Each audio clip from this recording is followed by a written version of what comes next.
भाजपा के नेता जो कह रहे हैं कि भी पिछली बार भूपेंद्र सिंह हुड्डा को 2.25 लाख वोटों से हराया था और अब जो कांग्रेस का उम्मीदवार होगा उसको 3 लाख वोटों से ज़्यादा ऐसा है। यह सबसे बड़ी चुनौती हो जाती है, क्योंकि पार्टी का जो बड़ा चेहरा भूपेंद्र सिंह हुड्डा वो यहाँ से चुनाव हार चुके हैं, तो यहाँ पर कांग्रेस का जीतना बड़ी चुनौती है। पार्टी आपको मौका देती है चुनाव लड़ने का, भूपेंद्र सिंह हुड्डा की जो हार है उसका बदला किस तरह से लेंगे? नमस्कार, आप देख रहे हैं हरियाणा स्पेस, मैं हूं अनिल खत्री। हमारे साथ पूर्व विधायक पदम सिंह दैया मौजूद है। सर बहुत बहुत स्वागत है। आज महिला दिवस है और हम महिलाओं के प्रोग्राम में पहुंचे हैं, तो मैं सबसे पहले इस महिला दिवस पर माता और बहनों को बधाई देता हूं और यहाँ पहुंचने पर जो मान सम्मान प्यार दिया, इसके लिए मैं इनका जितना भी धन्यवाद करूं उतना ही कम है।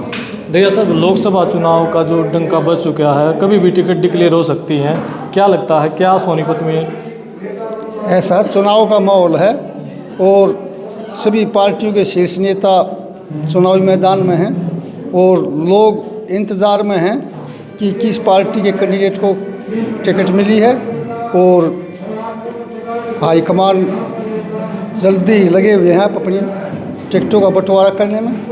जो भी हाईकमान का फैसला होगा, जो भी कैंडिडेट होगा, हम सोनीपत से उसको भारी वोटों से विजय कराने का काम करेंगे। दैया साहब, आपका भी नाम काफ़ी चर्चा में चल रहा है सोनीपत लोकसभा से कांग्रेस की तरफ से, क्या उम्मीद है? वो ये पार्टी का फैसला है, जिस भी उम्मीदवार को चुनाव लड़ाएंगे तो हम उसको विजयी बनाएंगे। ये हाईकमान का, हरियाणा के भावी मुख्यमंत्री चौधरी भूपेंद्र सिंह हुड्डा जी का, प्रदेश अध्यक्ष चौधरी उदयभान जी का, हरियाणा प्रदेश के युवाओं के हृदय सम्राट राज्यसभा सांसद चौधरी दीपेंद्र हुड्डा जी का, जो भी वो बढ़िया फैसला लेंगे तो हम उसको फूल चढ़ाएंगे।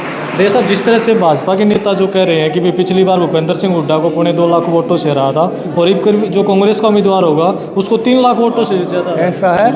वो तो क्या क्या वादे करते हैं।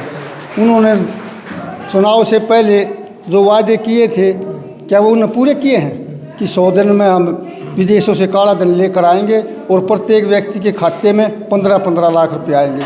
2 साल में हम किसान की आय दोगुनी कर देंगे, गरीब आदमियों को 100 गज के प्लॉट देंगे, गांव और शहर का विकास करेंगे और इस हिंदुस्तान को विश्व के स्तर पर सबसे अग्रणीय देश बनाएंगे।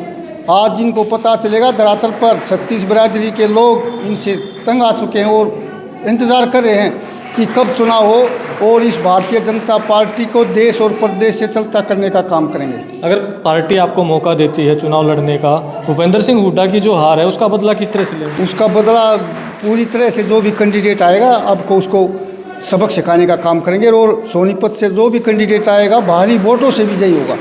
यह सबसे बड़ी चुनौती हो जाती है, क्योंकि पार्टी का जो बड़ा चेहरा भूपेंद्र सिंह हुड्डा वो यहाँ से चुनाव हार चुके हैं, तो यहाँ पर कांग्रेस का जीतना बड़ी चुनौती। ऐसा है, ये तो जनता के हाथ में होता है। बड़े बड़े कौन सा नेता नहीं आ रहा, ये तो जनता का फैसला होता है। जनता किसी को भी चुनाव जिता सकती है, किसी को भी हरा सकती है, ये तो जनता के हाथ में, ये किसी के हाथ में नहीं है। तो 19 और 24 में क्या अंतर आपको लगता है? ऐसा है, कांग्रेस की सरकार बनेगी केंद्र में भी और हरियाणा प्रदेश में भी।